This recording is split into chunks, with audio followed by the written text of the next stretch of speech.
Assalamualaikum warahmatullahi wabarakatuh. Nama saya Muhammad Rafiuddin, mahasiswa PPG Daljab tahun 2025, mata pelajaran fikih dari LPTK UIN Madura. Alhamdulillahirabbil alamin wa bihi nasta'in ala umuri din. Wassalatu wassalamu ala sayyidina Muhammad wa ala alihi washabihi ajmain. Amma ba'du. Bapak Ibu, saya akan merefleksikan dari hasil modul yang saya pelajari kemarin. Salah satunya yaitu zakat hasil tanah yang disewakan. Zakat hasil tanah yang disewakan ini memiliki dasar hukum dalam Islam yang mengatur kewajiban zakat dari hasil tanah yang menghasilkan keuntungan tersebut dari persewaan. Dan zakat tanah ini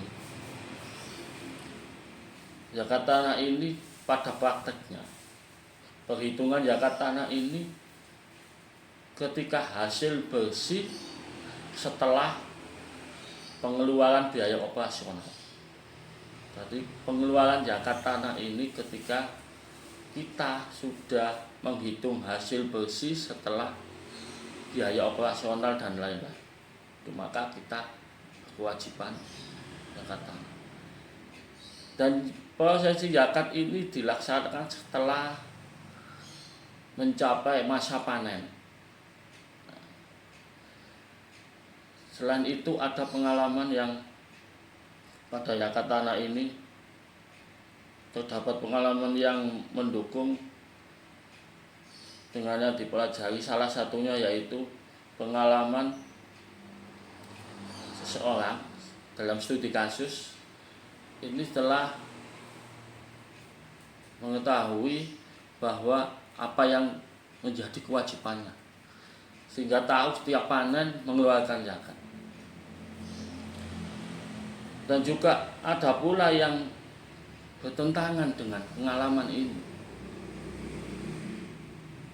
dan menjadi tantangan dalam masyarakat bahwa zakat tanah yang disewakan ini itu mereka beranggapan bahwa tidak ada, alias zakat semata-mata terdiri dari zakat emas dan perak saja.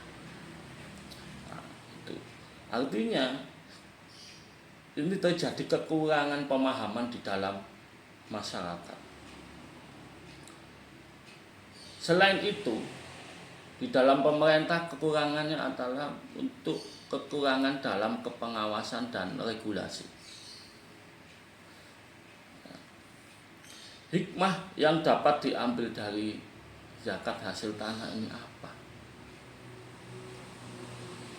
Hikmah hasil zakat tanah ini adalah supaya ada edukasi untuk masyarakat, terutama masyarakat yang awam, supaya mengerti ketika ada kewajiban hasil tanah yang disewakan itu wajib dikeluarkan setiap panen.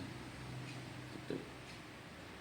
Yang kedua, modul yang saya pelajari yang kedua itu zakat profesi dan produktif. Zakat profesi itu zakat yang sasarannya adalah pegawai negeri, pengusaha, atau pekerja mandiri. Zakat profesi ini diterapkan di berbagai instansi seperti dalam pemerintahan yang otomatis dipotong dari gaji. Pada prakteknya begitu. Yang kedua adalah zakat produktif. Zakat produktif ini adalah zakat yang biasanya berupa modal atau modal usaha, supaya mengangkat pengusaha ini akan menjadi berjalan dengan modal zakat produktif. Tantangannya dalam masyarakat zakat ini adalah beberapa masyarakat ini sama, zakat profesi ini tidak disebutkan dalam Al-Quran, sehingga mereka menganggap bahwa zakat profesi ini masih tidak ada atau tidak ada dalam zakat profesi. Dalam Al-Quran tidak ada. Yang ada adalah mereka bermindset zakat profesi itu adalah zakat masih dari emas atau perak. Nah, ini adalah tantangan-tantangan. Dan yang kedua, masih ada di dalam masyarakat itu tentang zakat produktif dengan menganggap bahwa masyarakat ini dengan zakat produktif ada merupakan zakat pinjaman, sehingga ada kewajiban untuk mengembalikan. Padahal zakat itu murni bukan pinjaman. Zakat itu sifatnya adalah hibah. Jadi